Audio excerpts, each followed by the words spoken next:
अध्यात्म विज्ञान कोई धर्म या संप्रदाय नहीं है, ये स्पिरिचुअल साइंस है जो कुदरत के कानून पर आधारित है। ये विज्ञान पूरे ब्रह्मांड के सभी रहस्यों को उजागर करता है और जीवन के सभी पहलुओं को समझने के लिए एक नई दृष्टि देता है।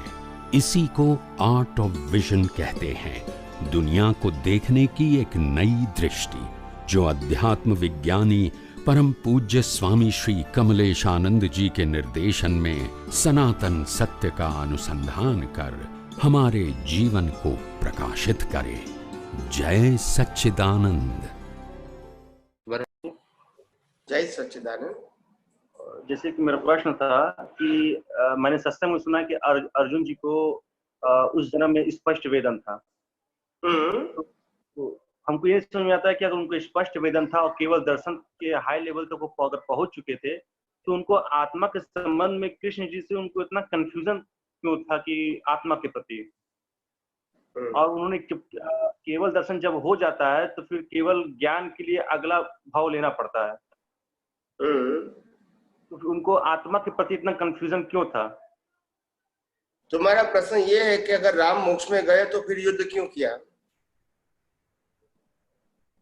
नहीं, राम जी को तो तुम्हारा प्रश्न इक्वल है, इक्वल समझते हैं आप? जी, जैसे कहने वाले राम जी को तो ज्ञान था, लेकिन अर्जुन को ज्ञान युद्ध, तो फिर युद्ध क्यों किया?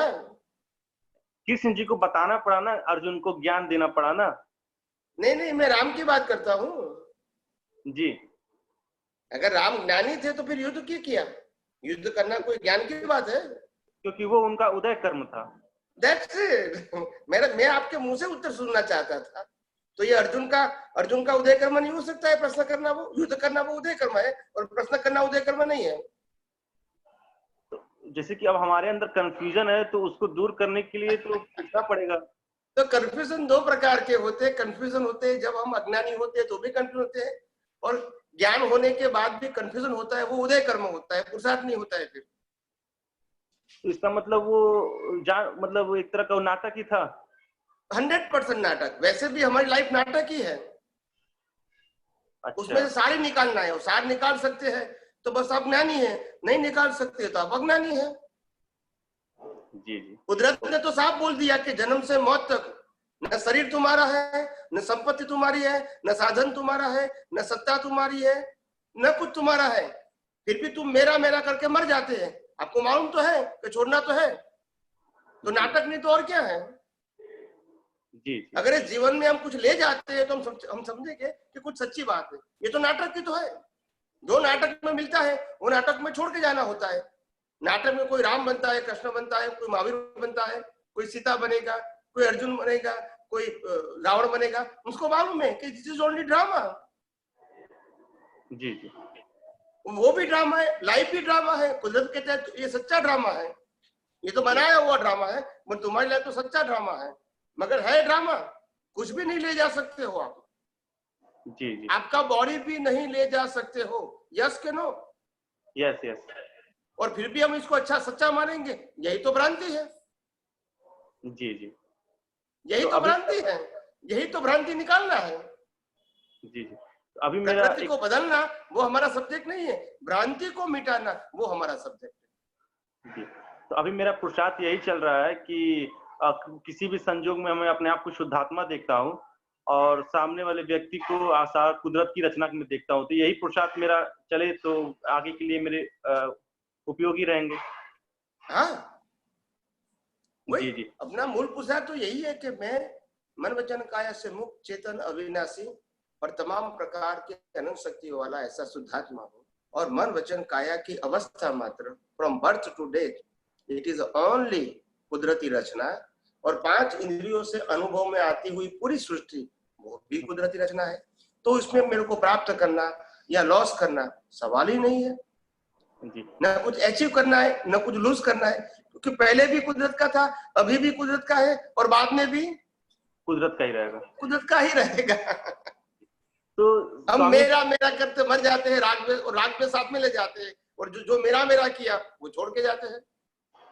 स्वामी जी, मेरा यहाँ पे थोड़ा कंफ्यूजन ये होता है कि जैसे कि आप बताते हैं कि सब कुदरती रचना है, तो हमारे अंदर कोई भी संजोग अगर इकट्ठा होते हैं तो हमारे पुरुषार्थ में यही रहता है कि स्वामी जी ने बताया है कि कुदरती रचना के रूप में देखना है।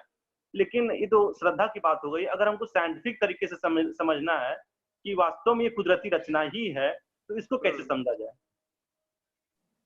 सिंपल बात है, जब कुदरती रचना का मतलब होता है जब आपको श्वास लेने की आपके पास फ्रीडम नहीं है, तो फिर आप क्या कर सकते हैं बताइए? श्वास भी कुदरत देती है आपको, यस के नो? Yes yes. हवा पानी खुराक कुदरत देती है जी। और उसके बिना तुम्हारा जीवित रहना संभव नहीं है। जी नहीं। तो फिर जब ये सब जो जिसको कहेंगे बेसिक रिक्वायरमेंट, हवा पानी खुराक, वो भी अगर कुदरत देती है, ये फिजिकल बॉडी वो भी कुदरत देती है क्योंकि वो पंच महाभूत का है, और ये बॉडी की डिजाइन वो भी कुदरत की है क्योंकि दुनिया के कोई भी मनुष्य की डिजाइन इसी प्रकार की है। तो और कर्मों की भुगतान के संजोग भी कौन देंगे? कुदरत देंगे। यही तो कुदरती रचना है। समझ गया। जिस तरह सांस ऑटो पे चलता है, इसी तरह हम लोग तो ये मेरी बातों को कंठस्थ करना वो साइंस नहीं है। जी जी जी।